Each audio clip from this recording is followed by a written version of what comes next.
It is your Wednesday daily delivery. I'm Michael Rand. Glad to be back for another day. Hope you guys are all having a great day out there as well.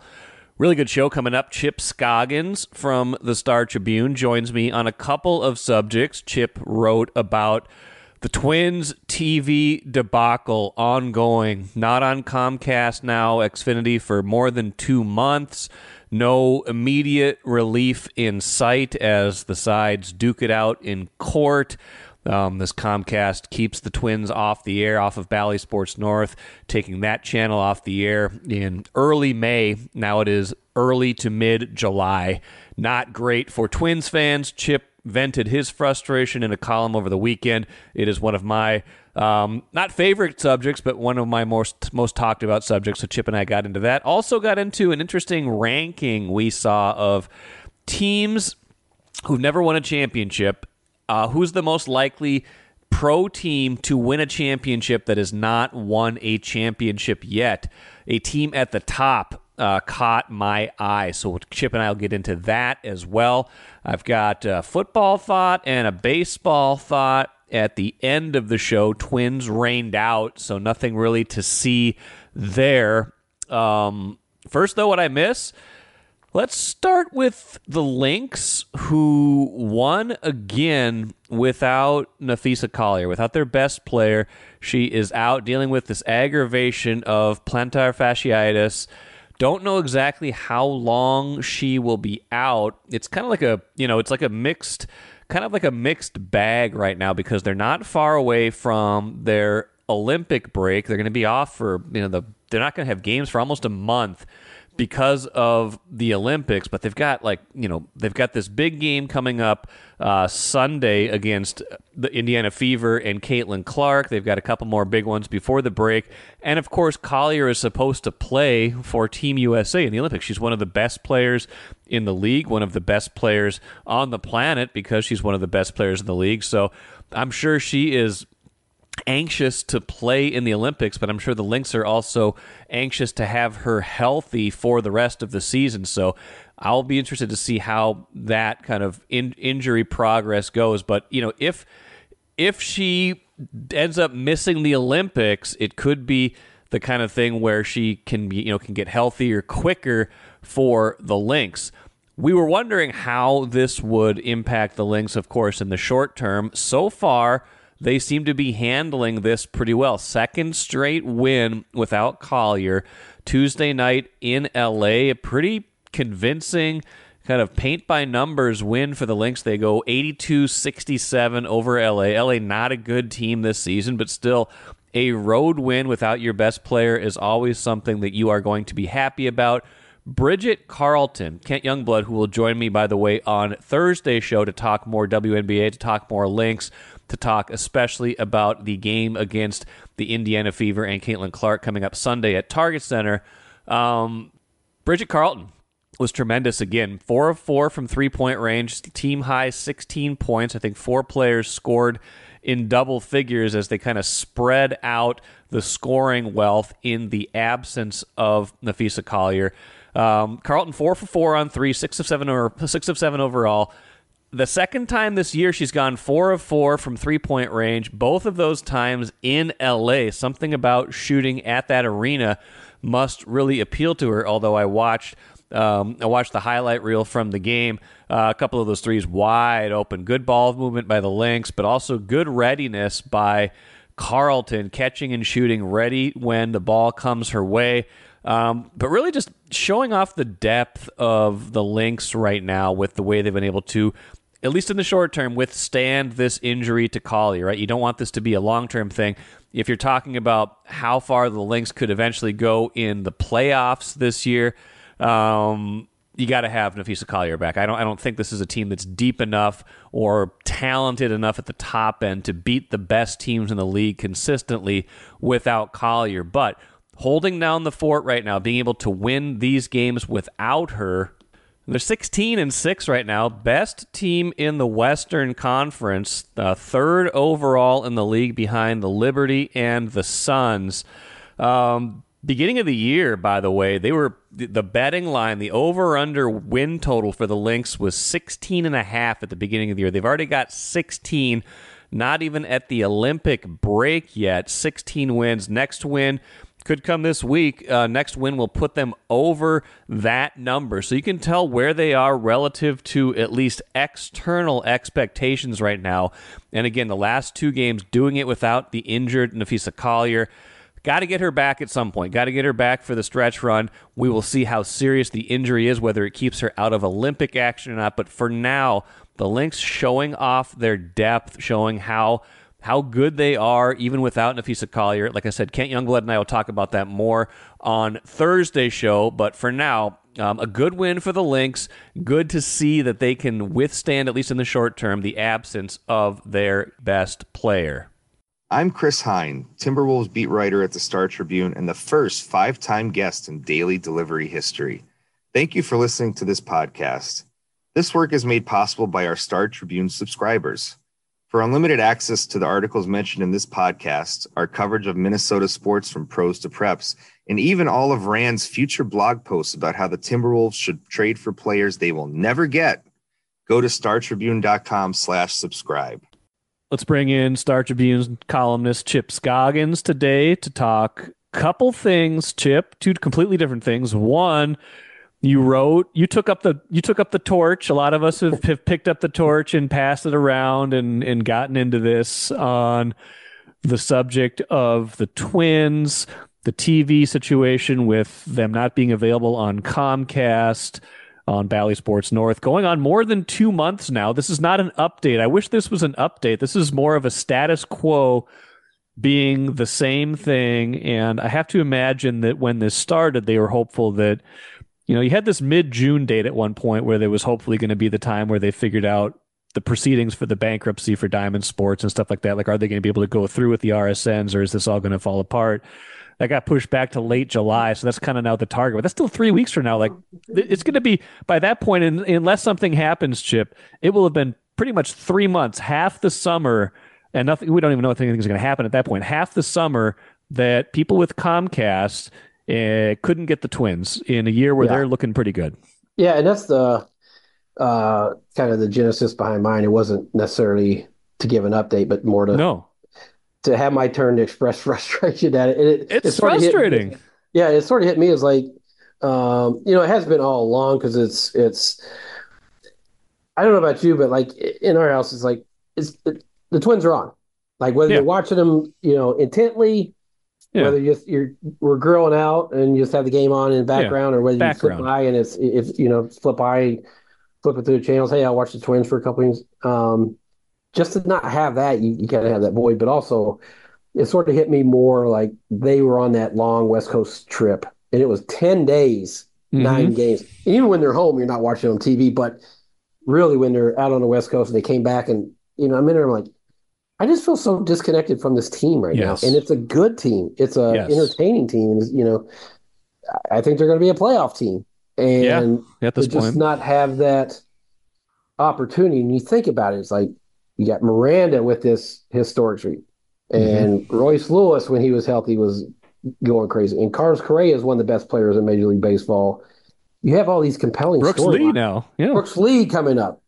And so you have all these compelling storylines, and just not – and I'm going to say, yes, if you have Comcast, there is a chance for you to be able to watch them, but you got to go get Fubo or do something else. Switch to DirecTV. Well, initially – when this came down, when Comcast dropped them, my thing was, well, maybe I'll take that trial, that 7-day trial, but I don't really want to switch over and then have all of a sudden they'd be a resolution. And now, because it's one of those things, like a lot of people, we have our home internet tied with our cable. And so, and I kept the cable. I was, not one of the cord cutters, because I wanted to, for work related, wanted to be able to watch the Twins, Wolves, and Wilds. And so, I just kind of been, initially I was just holding out hope that all these parties would come to their senses and get a resolution. Right. Well, that's clearly not happening. No. And so the next update, I think there will be an update, talking to Dave St. Peter. So all this was building inside. So that's why I said, I want to see if I can talk to Dave St. Peter just to kind of vent. If nothing else, I just want to vent, And I told him, like what I'm saying here, I was like, I just feel disconnected from this team that's that's compelling. And baseball's such a ritual part of summer. He's like, you're not alone. I hear it all the time. I'm sure he gets this a million times a day, but he was saying that the next kind of mile marker is July 29th. Right. The Bally Sports or Diamond Sports Group, their bankruptcy hearing. And so I think that he called it a potential inflection point, like, okay, whatever's happening is happening. And then he's hopeful that there'll be a streaming option available to fans the last couple months. So we'll see. Which we'll see. And it feels like the goalposts keep moving all the time, though, right? Like they move court dates back, or something happens, you're like, well, wait till next year. Like last year, it was like, well, just give us some time. We streaming will be available in 24. It wasn't, because they couldn't get the deal done to have streaming only available in 24. Yeah. They took the money. They took the most money they could get from Diamond Sports, kept the games on Bally, and now here we are. So, and at this point, blame is there's plenty of blame to go around. We'll just put it that way. Like, the fact that it got to this point, the market, the model's just kind of falling apart. So it kind of is what it is in that standpoint. The Twins probably, they could have done something different this year and ensured that all these games were on. It probably would have amounted to less money for them. So it would have been, yes. It's a business decision at a certain point, but they had to know, even if they didn't know this was going to happen with Comcast, they did know that this was fragile, right? They did know that this wasn't the thing that was going to be the most fan friendly, at least in the short term. So there's that. There's Diamond Sports just poorly run, and there's Comcast kind of pulling the rug. It's just everybody's got a hand in this. Well, that's what I said. I'm not going to relitigate all the step by step. And Dave had St. Peter had the quote where he's like, when you don't have access in the year 2024, a big segment of the population, shame on the team, shame on the provider, and shame on the network or whoever. And that's why I told him, I said, I gotta be honest, I'm just frustrated with everybody. I'm frustrated with you guys, I'm frustrated with Bally's, I'm frustrated with Comcast. Like, this is absurd that you have so many people that don't have access. And again, yes, I know you can go out, to say you don't have access doesn't mean that if you're willing to go pay extra for get something different, get something different. But if you're a Comcast and you want to stay on Comcast, you don't have access right now. And so it just seems so absurd, and that it got to this point. And so I don't know, but Dave said the hope is, and their belief is, starting in next season, that you need to have a streaming option and you need to have a cable satellite provider option. Like, you can't just be one or the other. You need to have both. And so, whether that's MLB.com and someone, a local channel doing it, I don't know how all that works. It's smarter people than me, but they're pretty adamant that you need to have both a satellite, cable, and a direct-to-consumer option. Well, they said that was coming in 2024, so I'll believe it when I see it at this point. But the biggest point you made, too, is the one that I've been hammering home. It's like, when you are out of sight, out of mind, that's dangerous. Because it's not just this year with Comcast, it's subsequent previous years with the YouTube, Hulu, Direct, not DirecTV, Dish Network, Hulu, YouTube TV, all these other carriers that have had them and dropped them. And if people had them, they're like, now what do I do? Maybe I'll switch to this, maybe I'll switch to that. Maybe I just won't watch them at all. And they've lost audience along the way. Now, Comcast is the biggest one by far. This is the biggest, and it's a different audience. It's more of a core. It's older. It's older. It's more of your core Twins fans who are like, this is part of my summer. This is part of my ritual. And it might be an audience that's not just prone to snap up YouTube or Fubo TV for 3 months while this blows over, right? Like, maybe they don't have a TV that does that. Maybe they don't know how to do it. Maybe they don't want to do it. For whatever reason, though, a lot of people are missing the Twins, and it's frustrating. It's completely frustrating, and it's it's bad for business. I think you're calling the spot on. Yeah, and he said it is bad for business because their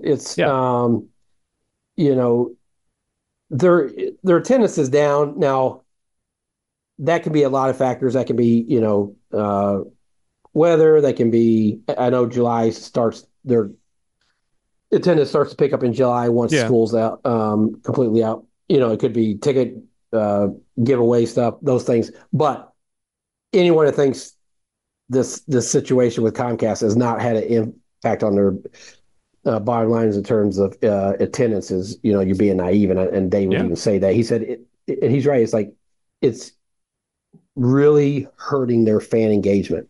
Yes, absolutely. It just is. And so, and the people I feel bad for are, the people in the nursing home, retirement homes, where that's just a big part of what their day is. They watch the Twins, and you hear it a lot. And I gotten so many emails from that column of people that were like, this is a big, there's not a lot of activities they can just get out and do. They're not going to cut, not going to be cord cutters, and try to hire it to get a weird stream so they can get the games.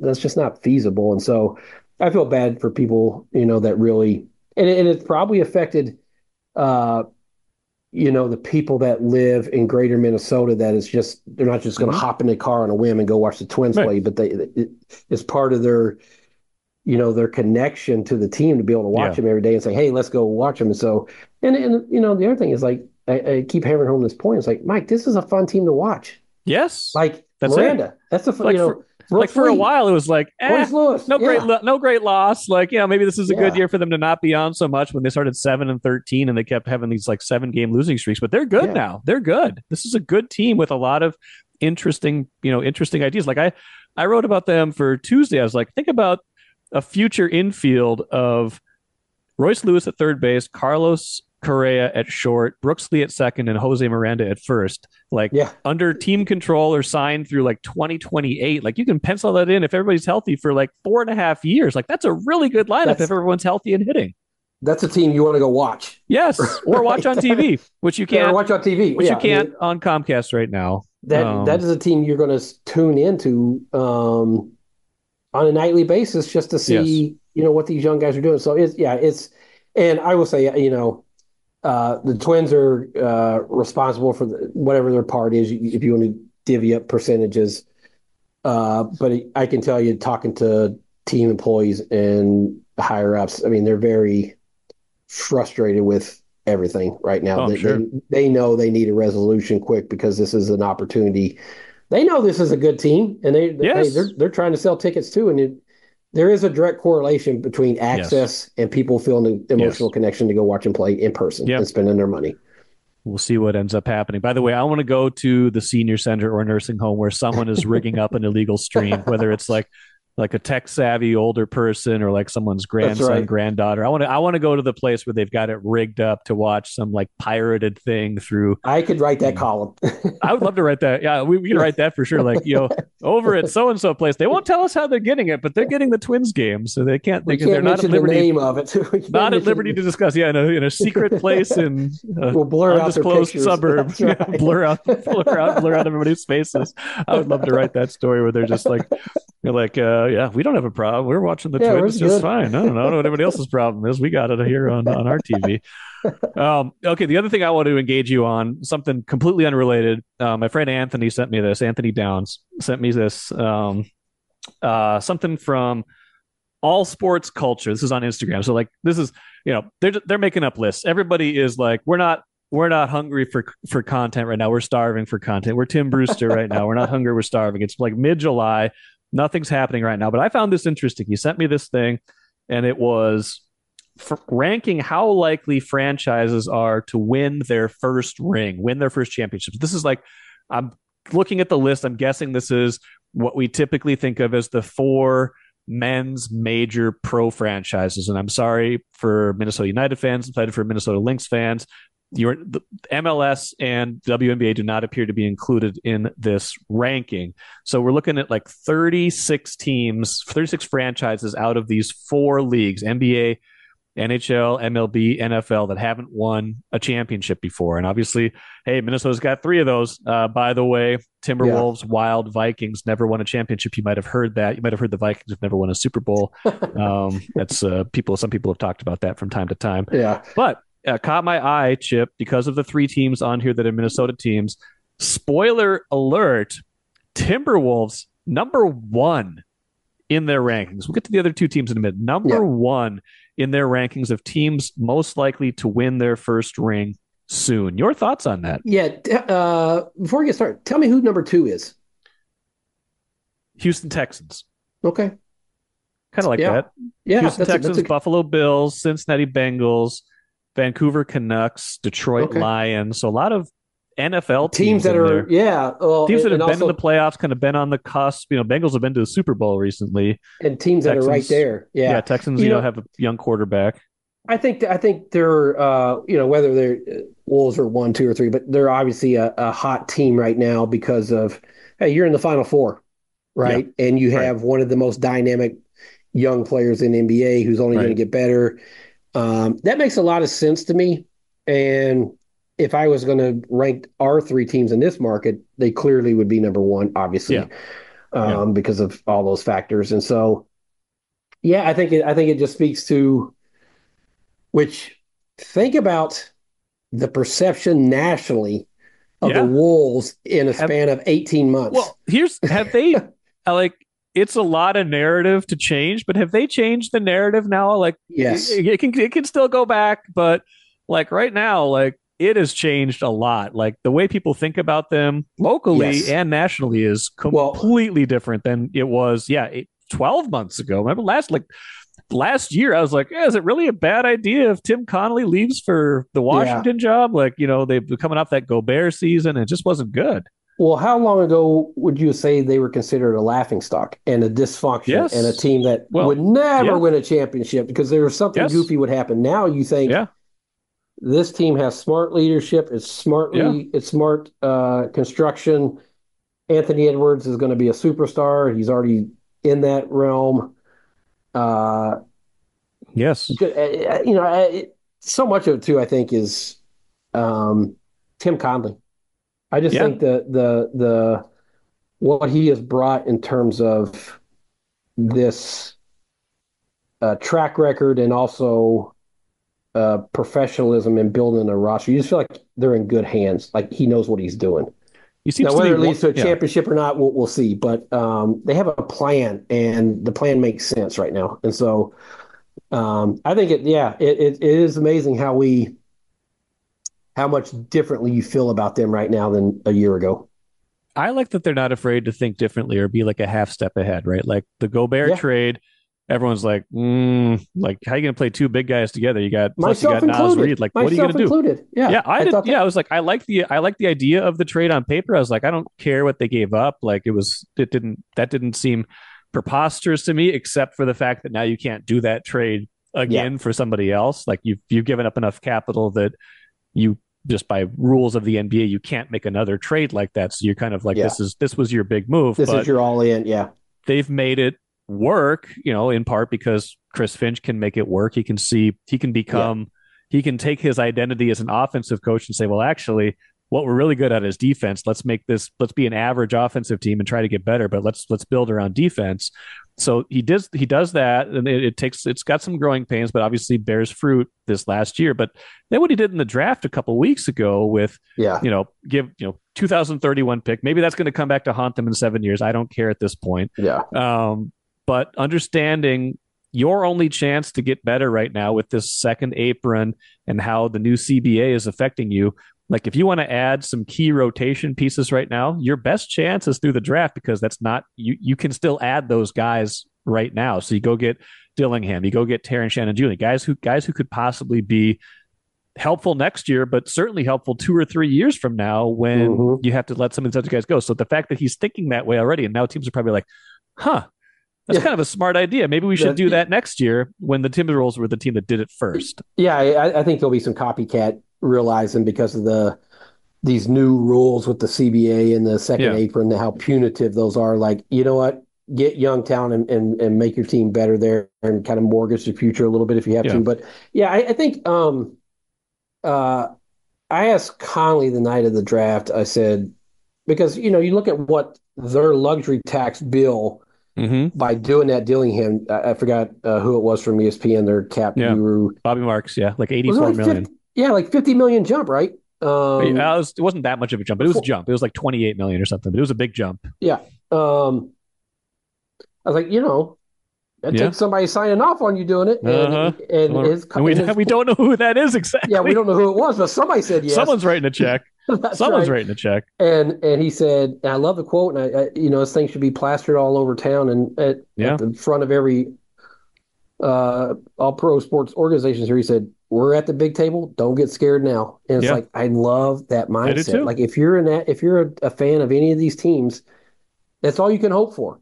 Yeah. Is now don't be crazy and reckless, No. but if you're making smart decisions that are making your team better, and it's going to cost you money and it's going to be expensive, don't get scared now. And so that to me, like I appreciate that about what the Wolves are doing. That even the Gobert trade, I applauded it when it happened because I was like, you know what, the old way was going nowhere. Like Yeah. they've done that Right. forever. At least they're trying something bold to try to be Yeah. different.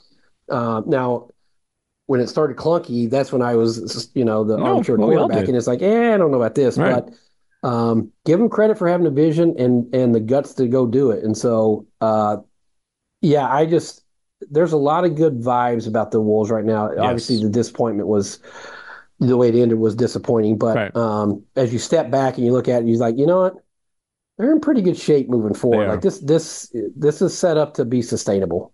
It is. And Conley seemed like he was feeling it that night. He was Yeah, like, he he was. knew he had a good night. He looked like a guy who was like, just came off like, I don't know, like a great run at the tables or something. He was just like, he was amped up and Yeah. he barely slept, right? Yeah, well, yeah, and because the thing is, like, I watched a lot of college basketball, and I always say my two favorite players this year were Dalton Connect, the shooter from Tennessee, and then Rob Dillingham, because Yep.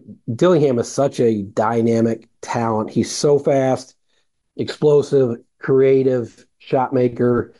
I mean, he's obviously small, and they're going to have to figure that part out defensively. But man, when you're talking about a guy who can just create, make his own offense, I think it was a great pickup for him. And to be, to only, I say only in quotation marks because it's hard to even care about it right now, to give up something 7 years from now to get that guy, let someone else 7 years from now deal with Shoot the your shot. Yeah, shoot your shot.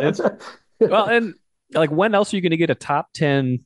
Like, how else are you going to get a top 10 draft pick? How else are you going to take one more swing at adding someone great without Yeah. having to give up someone from your current roster? Like, or being bad. You're going to have to be right. bad to get like, and like, when else does a 19-year-old guard who's got all the talent in the world come in a situation where he doesn't have to be great right away? That's it. Yeah. Yeah. You're not thinking you're getting a top 10 pick on a team that was in the Western Conference Finals, right? No. And so it's a great situation. And Mike Conley, to learn from him, I mean, he's such a pro's pro. I just think it's a good situation for Dillingham. And I like that night they came out and said, he's in our rotation. He's going to be I did too. So it's not like, well, we'll just kind of ease him in, see what's going to. No, he said he's going to be our point guard. He's going to be backup point guard, and he's going to play a lot. And that's when you knew Conley was feeling it because he does not talk like that usually. No. He was like, got a big seat at the table, going to roll the dice. This guy's playing is like, who put Where's Tim Connolly up? Who is this Tim Connolly up here? I like this version of Connolly. I like all the moves, but I like this version, the truth telling, kind of confident, almost cocky version of Tim Connolly. We don't see that very often. I enjoyed that. Yeah. So Wolves number 1 on this list of 36. We got Lions at 6. I think we did the rest of them. Suns at 7. Not if they're playing the Wolves. No. Brewers, Clippers, Magic, Winnipeg Jets, not the New York Jets. That's a one anyway. They wouldn't be on this list. Pelicans, Predators, Tampa Bay Rays, Minnesota Wild at 15. We haven't gotten to the Vikings yet, by the way. Wild at 15 on this list of 36. So if we're just asking, who would you rank, Vikings or Wild? Which one would you go first? Yeah. To me, that is more about hockey, the randomness of hockey. And I think so. That there's a little bit more unpredictability with hockey, that you don't necessarily have to be the most talented team. We've seen, it's almost become cliche. Just get in and get a hot goalie. Right. I think it takes more than that. I think that's a little bit too. But there is a randomness. Yeah, there's a little bit more randomness and the short-term pain of Parise Suter buyouts are going to go away in a year, and that's going to coincide with this young group of prospects that people in the hockey world like.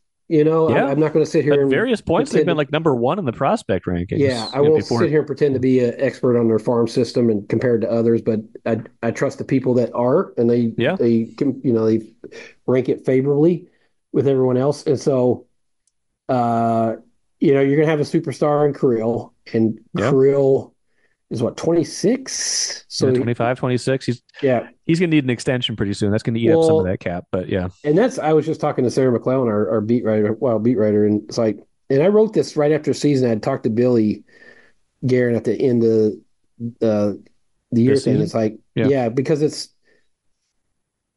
it's kind of a catch-22, Mike, because you're like, though the preseason suitor buyers are so punitive, it's like 17% of the salary cap. Yes, it's Like a lot of your cap. Like that's a ton of dead money that you can't improve your Yes. roster on. That's $15 million. $15 million buys you a lot in hockey. It's either one superstar or two really good players, right? Yeah. And if you have injuries, you just can't fill it. And so you don't ever want to make excuses, and you don't ever want to punt on a season because you can't waste years of Krill's career in his prime, because at some point superstars have made a ton of money, right? And so what do they care about? They want to go a place where they have a chance to win the cup. And you don't ever want him to get to that point where you go through all this hardship and this stuff, and then get to the end and be like, I don't see it. I need to go somewhere else. And so they need to show that this thing is going in a direction that's going towards a championship to keep him enthused about being here with this organization that's on the right track. I agree. Well, yeah, I think I think the combination of seeing where this could be in a year or two, you got to kind of squint a little bit. You're like, yeah, Wallsted's got to be really good, and or Gustafson's got to rebound to kind of give him that number one goalie. You know what you got in Faber right now. He's excellent. They need some of this organizational depth needs to come up and not just be, third, fourth liners. They got to be impact guys. And we're starting to see that some. We'll see how much more they've got. I think you're writing about one of their better prospects, the guy they just drafted, the number 12 pick from Denver. I mean, he could be excellent in a couple of years, right? That's the hope. Yeah, Zeev. I mean, you took them. They moved up at only one spot, but they moved up to get him. And Ogren, he got his feet wet last year. He played 4 games, and I think they're high on him. I think he's going to be a young guy that takes a roster spot. And I think what Billy Guerin's hoping is that some of these young guys start, might sound not exactly sympathetic, but starts taking jobs from older players and forcing guys off the roster. So you have a younger roster through talent. And so we'll see. I think I'm curious to see what this roster looks like 2 years from now and how ready it will be to make a leap. Because I think when you're giving up 17% of your salary cap in dead money, it's just going to be hard to be a legitimate contender, because if you have any kind of injuries, you can't really, you're filling it with young guys that you don't know. Right. And so, 2 years from now, let's see if this organization is really ready to take a big leap. Vikings at 22, one spot below Atlanta, by the way. Atlanta 21, Atlanta Falcons 21, Kirk Cousins' new team. I feel like the Vikings and Wild are kind of on similar timelines right now, because the Vikings are kind of, I think if you injected them with truth serum, they'd be like, we might not be that great this year. We want to find out what we've got in McCarthy. We got to deal with, they're dealing with $28 million in dead money from Cousins because they had to eat that. And so this is the kind of you're not going to bottom out, but if you're being honest, you're like, okay, 25 and beyond is when they think they could be really good. Yeah. I think their ranking is totally reflective of the quarterback situation, just the unknown. You don't know how good he's going to be. You have no idea. I mean, a year from now, 2 years from now, that they could be a totally different thing based on what they see from quarterback. But this is it's such a big unknown and question. It's hard to really rank them any higher, because you're like, no, if McCarthy's the guy, they're going to be, if he's not, got 3 years of possibility, because he's going to be cheap. And if he's good, they're going to be good, because they got everything. I shouldn't say they have everything. They have a lot of other pieces in place. They need more defense, but they got a lot of other pieces in place on offense. Well, and they've cleaned up the salary cap situation to the degree that, next year they're going to have a lot of money at their disposal that they can go out and really sign some impact players. So it's the quarterback, and then also having that money that's going to come off, that salary cap space is going to come on. They can really bolster the lineup. So that one doesn't really surprise me too much where they're at. No, doesn't bother me. One other interesting name on this list, 34th out of 36 team, the Utah Jazz, which has all those future mid-20s picks from the Timberwolves coming their way in the next 4 years. A million picks coming their way, yeah. A million late first-round picks coming their way. Good for them. Yeah, I don't, if you're picking that late, they're in purgatory. They got to figure out what they're going to do.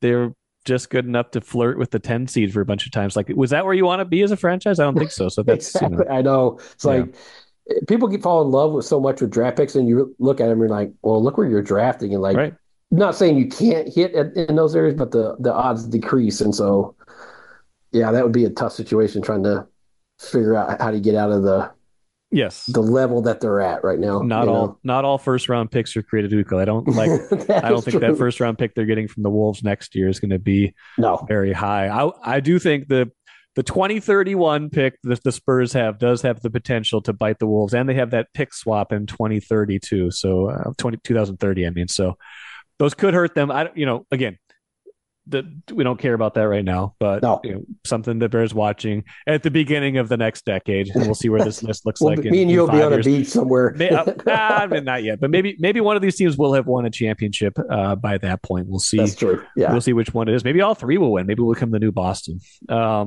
Chip Scoggins, appreciate it. Great stuff. All right, look forward to the rest of your stuff you got coming up, and we'll talk to you soon. See you, bro. Great stuff from Chip. I think one thing really stood out to me from that conversation is when we got going on the national narrative around the Timberwolves and how much that has changed in the last 12 to 18 months. Think back to, just where this franchise has been. And it's been a little while since they were a laughing stock, right? Like even before this past season, they'd made the playoffs 2 years in a row. Even though 2 years ago was kind of a disappointment in terms of how they finished in the regular season. The injury to Karl Anthony Towns, not getting what you wanted out of Rudy Gobert in that first season. They didn't meet expectations, but they had still risen above a certain level. But they had not changed the narrative. It was still like, oh man, something's going to go wrong. These Timberwolves thought they were going to be good, and now they're not that good. Last year changed that. Last year started to change that. This coming year, I think, will change that even more. And you can see with this ranking, number one, again, it's completely arbitrary. Like, it's the middle of July. This is not a scientific poll, but even just someone saying this is the franchise without a championship that is most likely to break that drought next. That says to me that there's a public perception, a national perception changing. And it's as someone who's watched this team for decades, it is very fascinating to see this transformation take place in real time. Let us finish with the cooler. Couple quick things. Speaking of the dead zone of the sports calendar, I did happen to look up yesterday, actually today, looked up this morning, the ESPN, when I look at the ESPN app, the ESPN website, it kind of shows me future dates for Minnesota teams. Vikings against the Raiders. Preseason opener for the Vikings is exactly 1 month from today against Las Vegas. 3 p.m., August 10th. So there you go. 1 month till the preseason opener for the Vikings. If you are feeling sports starved, if you're feeling football starved, things aren't that far away, especially if you are a Vikings fan. Also, the Yankees. I didn't really notice this until reading up on them, but they are in a funk right now. Lost to Tampa Bay last night. GM Brian Cashman on the trip with them now. Not successful lately.